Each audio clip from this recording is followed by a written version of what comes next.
তোমরা সবাই কেমন আছো? তো আজকে আমরা গেছিলাম গুরুদেবের বাড়ি গুরু পূর্ণিমা উপলক্ষে।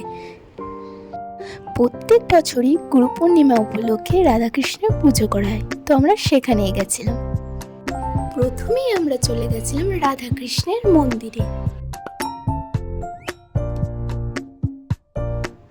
রাধাকৃষ্ণকে দর্শন করার পর সেখানে প্রণাম করে আমরা চলে গেছিলাম গুরুদেবের বাড়ির উদ্দেশ্যে।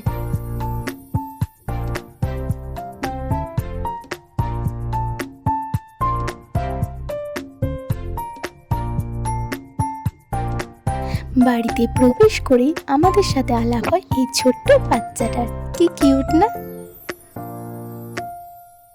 কিছুক্ষণ এই বাচ্চাটার সাথে খেলা করার পর আমরা চলে যাই গুরুদেবের বাড়ির ছাদে। ছাদ তো বলাই চলে না, আসলে বলতে গেলে এটা হচ্ছে ফুলেরই বাগান। সারা ছাদ জুড়েই রয়েছে নানান ধরনের গাছপালা এবং ফুলে ভরা। আচ্ছা, গোলাপ কাদের পছন্দ তারা কিন্তু কমেন্টে অবশ্যই জানাবে।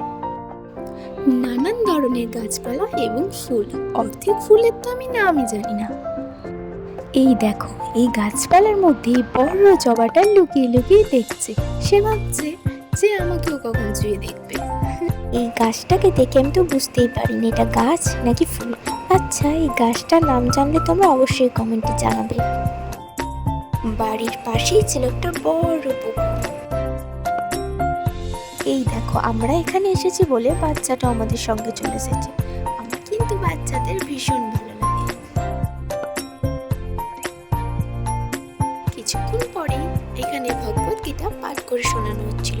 আচ্ছা, কারা কারা ভগবত গীতা শুনতে ভালোবাসো তারা কিন্তু অবশ্যই জানাবে। আমার কিন্তু শুনতে খুবই ভালো লাগে।